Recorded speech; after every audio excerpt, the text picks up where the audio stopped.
Bonjour à tous et à toutes, j'espère que vous allez bien. Alors, on est en train de préparer les fêtes de fin d'année, Noël approche à grands pas. Et j'ai voulu vous faire une petite vidéo aujourd'hui où je vais vous parler de 4 livres qui peuvent être des livres intéressants, sympas à offrir. Voilà, pour les fêtes de fin d'année, si vous manque une idée cadeau, ou à s'offrir à soi, pourquoi pas.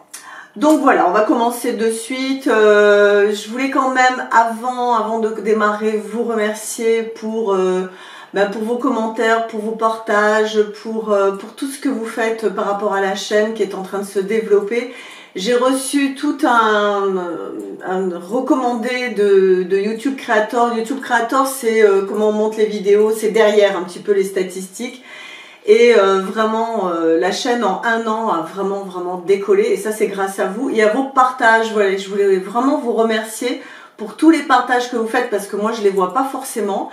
Et c'est assez impressionnant le nombre de partages. Donc, merci, continuez. Voilà, ça me fait plaisir. Et je vous prépare une prochaine vidéo très rapidement, là, dans quelques jours. Donc, pensez à bien vous abonner à la chaîne. Parce que je vais vous faire un cadeau. Eh ben oui, forcément, cadeau pour la nouvelle année. Donc restez bien attentifs à la prochaine vidéo qui arrive là dans quelques jours, peut-être jeudi, peut-être vendredi, voilà. Bon, alors on commence tout de suite sur mes livres favoris pour Noël que vous pouvez offrir ou que faites-vous plaisir, hein, offrez-vous-les si ça vous plaît. Le premier, c'est un livre sur les soins énergétiques. Alors je vous le montre là, en vrai. Et normalement, il va apparaître à gauche ou à droite, je ne sais pas comment je vais monter la vidéo. Comme ça, vous le verrez bien. Et je vous le mettrai évidemment dans les liens en bas de la vidéo. Donc, c'est le manuel de soins énergétiques du docteur Luc Baudin. Ça s'appelle Soigner sans appareil, sans médicaments. Vraiment, si vous vous intéressez à l'énergétique, et je sais que vous êtes nombreux à vous y intéresser. C'est un livre qui est très bien fait, très carré. C'est un docteur, hein, donc voilà, on part pas comme ça n'importe où. Il explique vraiment. Alors je vais vous montrer. Je mets mes petites lunettes parce que sinon je vois rien. Voilà, le protocole de préparation des soins, le déplacement des corps éthériques. Le corps éthérique qui est recentré, la vidange des énergies usées, ça c'est très important dans les soins énergétiques, les tests énergétiques, c'est vraiment très bien. Il y a des photos, hein, vous voyez, je vous le montre un petit peu, il y a plein d'images. C'est très bien conçu, bien expliqué et en plus, vraiment il a bien fait les choses. Il y a une séance de soins énergétiques de 20 minutes et il y a un CD, donc sur un CD qui est là, hein, je dois l'avoir, voilà, vous voyez, il est là, hop.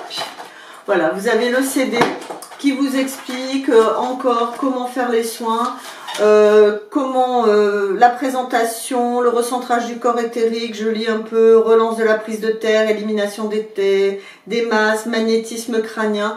Enfin, c'est vraiment, moi je pense, le b.a.-ba des soins énergétiques. Si vous vous intéressez à ça, ou si vous connaissez autour de vous quelqu'un qui s'intéresse, franchement, offrez-lui ce livre, parce que c'est très bien fait, c'est très carré, c'est un médecin, c'est expliqué simplement pour tout le monde. Donc voilà, premier petit livre à s'offrir ou à offrir, ok? Manuel de soins énergétiques.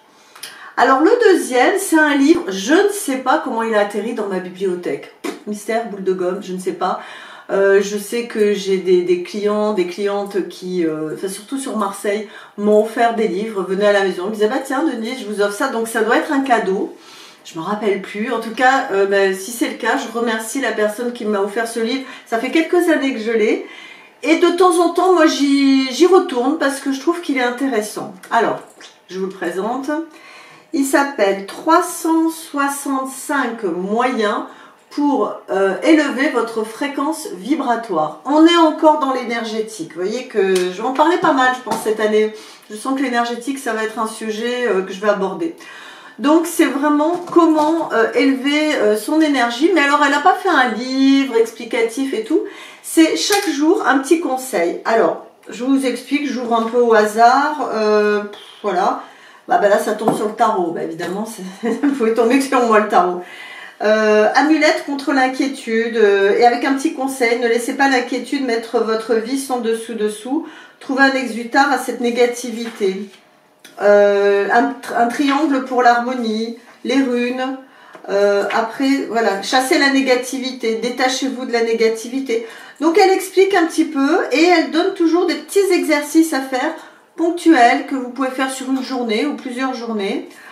Sur la maladie, qu'est-ce qui se passe quand on est malade, mettez votre orgueil de côté. Voilà, il y a 365 conseils, donc il y a de quoi faire.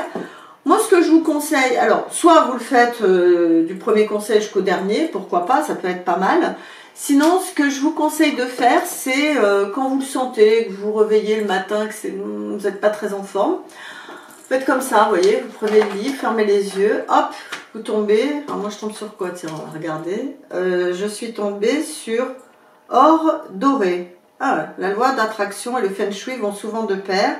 Les tons dorés scintillants, vous avez vu, hein, active pour vous les aimants de l'attraction universelle. Voilà, ça c'est le dernier conseil, puis après il y a expliqué. Très sympa à offrir, pareil, si vous avez une personne autour de vous, mes lunettes, qui est un petit peu inquiète, anxieuse, offrez-lui ce livre. Voilà, c'est pas le truc vraiment compliqué. Elle lit quand elle a envie, c'est à garder, c'est à mettre sous la main. Voilà, très sympa. Et à vous offrir aussi, évidemment, c'est très sympa. Ça, ce sont les livres un petit peu spirituels, développement personnel, soins énergétiques. Après, je me suis dit, bon, c'est Noël, on a envie de choses peut-être un petit peu plus légères. Donc, j'ai retrouvé ce livre que j'adore, qui est déjà très beau. Alors, je ne savais pas s'il était encore en vente, mais j'ai vérifié. Oui, vous pouvez le trouver sur Amazon. Après, ailleurs peut-être, mais j'ai vu qu'il était en vente sur Amazon. Ça s'appelle « Secrets, recettes de grand-mère, remèdes naturels ». Il est super joli ce livre. Ça, c'est vraiment une idée cadeau. Je pense qu'il ne doit pas être très très cher, je ne sais pas le prix, mais c'est vraiment un joli livre à offrir. On sait que maintenant, les jeunes aussi, ils aiment bien faire un petit peu leurs potions, leurs trucs. On peut l'offrir à toute personne. Je vous montre un petit peu comment il est fait à l'intérieur. Donc, vous voyez, vous avez des images, c'est assez simple. C'est très sympa, vraiment. Attendez, je vous montre un petit peu comme ça, voilà. Moi, je le trouve très chouette, avec plein de recettes voilà, comment on vient à bout des crampes, pour avoir des dents blanches, une haleine fraîche, en finir avec les diarrhées, les coliques, bon, voilà. Faire passer le hoquet. C'est les recettes de grand-mère naturelles, avec des plantes et tout. Et on y revient bien à l'heure actuelle. Donc, livre très sympa à s'offrir ou à offrir. Voilà, très joli, agréable. Rien de spécial à dire, mais vraiment sympa. Ça fait toujours plaisir, ce genre de livre, si quelqu'un aime bien tout ce qui est des plantes naturelles et tout ça. Et le dernier, c'est un livre de cuisine. Oui, ça va vous étonner, mais il y a beaucoup de personnes à l'heure actuelle qui ont des problèmes d'allergie ou qui sont végétariens ou véganes. Et donc c'est un livre, je pense qu'on me l'a offert aussi, je pense que ça a dû être un Noël, un truc comme ça, il y a 2-3 ans. Parce que moi je fais un peu d'intolérance, voire beaucoup d'intolérance au gluten. Et d'ailleurs j'ai dû la semaine dernière annuler 3 jours de rendez-vous parce que j'avais pris du gluten, évidemment. Je m'étais mangé un hamburger, vous voyez, pas le truc, j'étais malade. Donc le gluten, c'est pas bon pour certaines personnes. Certaines personnes sont aussi intolérantes au lait et certaines personnes sont intolérantes aux œufs. Donc justement, alors Valérie Cupillard, donc c'est The Livre, hein, d'accord. Elle a fait ce livre justement pour faire plein de recettes, justement sans gluten, sans lait, sans œufs. C'est très bien fait, c'est très expliqué. Il y a des potages, il y a des consommés, il y a du pain sans gluten, des cakes, des gâteaux. On peut faire de la purée, on peut remplacer la mayonnaise. Enfin, on peut faire, il y a plein de gâteaux hein, quand même. Je pense qu'elle doit être gourmande parce qu'il y a vraiment beaucoup des crêpes, des gâteaux, des machins. Et on apprend à cuisiner d'une autre façon. Alors évidemment, pour ceux qui sont véganes, c'est le top parce que vous avez plein de recettes, des cookies, enfin tout ce que vous voulez, mais il n'y a pas de trace animale. Et pour ceux qui sont intolérants aussi, il est vraiment très très bien. C'est un pavé, hein, d'accord, voilà. Donc il est beau en plus, il est pratique. Je trouve qu'à la fin, vous avez vraiment une bonne table des matières. Elle explique aussi les avantages de faire comme ci, comme ça. Très très bien. Voilà, pour les personnes intolérantes, gluten, lait, œufs, allez-y, faites-vous plaisir. Et vous verrez que c'est un beau cadeau à faire. Hein. Si vous savez que vous avez quelqu'un qui est autour de vous qui est un peu intolérant, je pense que ça sera bienvenu. C'est un beau livre. Voilà, c'est un peu les idées cadeaux livres pour cette fin d'année. Donc restez bien, enfin je veux dire, pensez à bien vous abonner à la chaîne. Parce que, ouais, fin de semaine prochaine, je vais vous mettre une petite vidéo où je vous offre un petit cadeau. Voilà, là je vous fais un petit peu monter la mayonnaise, ok? Bon, bah écoutez, je vous souhaite en tout cas une très bonne semaine. Préparez un petit peu cette fête, on espère un peu qu'il y aura de la joie, on en a besoin, hein, on le sent tous. Moi je vois quand je me balade dans la rue et tous les gens ont envie un peu d'oublier cette année 2020 qui est si difficile, voilà, pour beaucoup d'entre nous. Donc on a envie un petit peu de mettre de la joie, de la bonne humeur. Moi j'ai mis des petites guirlandes, des petits Pères Noël, voilà. Même Bouddha il a eu droit, vous voyez, hein, à sa petite guirlande, voilà. Ok, ben, je vous souhaite une bonne semaine, à très très vite, je vous embrasse. Ciao, à bientôt.